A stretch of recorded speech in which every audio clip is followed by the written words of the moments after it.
Title, The Shadow in the Well. And location, a remote village in the Japanese countryside near Mount Takaya. Time, the 15th of October, 2023. I've always loved traveling, especially to places rich in history and mystery. Japan had been a dream destination for years, and when the chance came, I jumped on it. Little did I know that trip would haunt me long after I returned home. Day one, it was my second week in Japan, and I had ventured to a quiet village near Mount Takaya, known for its serene landscapes and ancient legends. The village was picturesque. On wooden houses, cobblestone paths, and golden fields stretching into the horizon. While wandering, I came across an old shrine at the edge of the forest. Estimated behind the shrine, partially hidden by overgrown weeds, was a stone.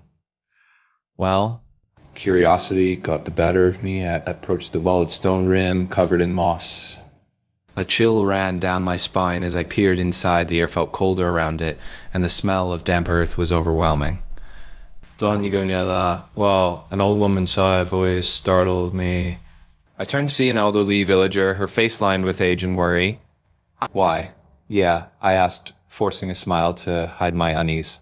She shook her head as cursed. They say those who look into it invite something ... into their lives. I laughed nervously and backed away, but I couldn't shake the feeling that something was watching me from the shadows of the well. Day 2, the first nightmare. That night, I stayed in a small inn at the village. The room was quaint with tatami mats and a futon. Exhausted from the day, sad hike, I fell asleep quickly.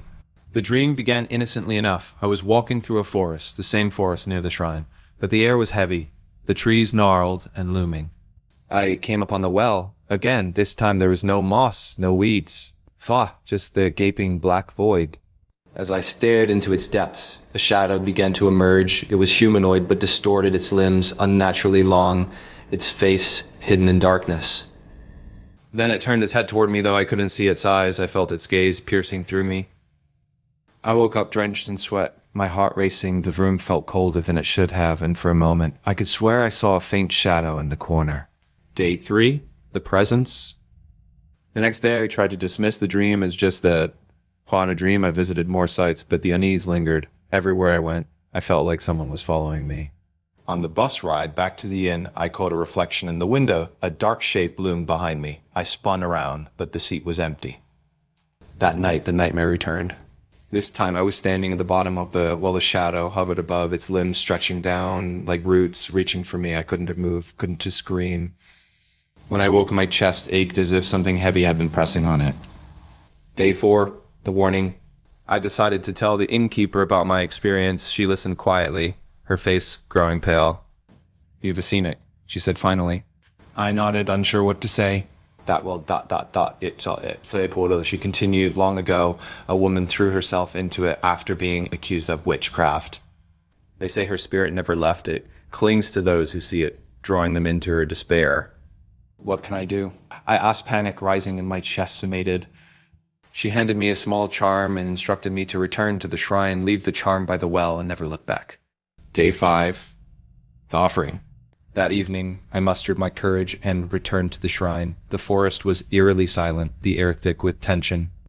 I placed the charm on the rim of the well and whispered a prayer, though I wasn't sure who or what I was praying to. As I turned to leave, I felt it. A presence, cold breath on the back of my neck. Every instinct told me to run, but I couldn't even move slowly. I turned my head. It was there. The shadow, now fully formed, stood inches away, its face a swirling void of darkness. Why? Yeah, it whispered, the voice echoing inside my head. I bolted, not stopping until I reached the village. After returning home, I left the village the next morning, shaken but relieved to be away. Back in the comfort of my apartment in New York, I tried to put the experience behind me, but the nightmares didn't stop.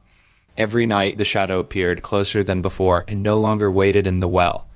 It stood at the foot of my bed, its head tilting as if studying me. During the day, I saw glimpses of it in reflections and shadows. It felt like it was everywhere, watching, waiting. The final night. A month after my trip, the dreams changed. This time, I wasn't during the well, or for estimated, I was in my apartment, sitting in the dark. The shadow stood before me, but it was no longer just a shape. You had a face now. The pale, distorted visage with hollow eyes and a wide, toothless grin. You can't escape, it said, its voice layered with malice. Yeah, you read mine now. I woke up screaming, my body drenched in cold sweat. Now, it says it's been 6 months since my trip to Japan, and the shadow is still with me. I see it in the corner of my eye, in the dark corners of my room. Sometimes I feel its cold fingers brush against my skin. The charm the innkeeper gave me lies broken on my bedside table. It didn't tea work. I don't know what it wants or how to get rid of it. All I know is that it's always there, while waiting, watching. And every time I close my eyes, I am back at the well, staring into the void, knowing it's only a matter of time before it pulls me in for good. The end.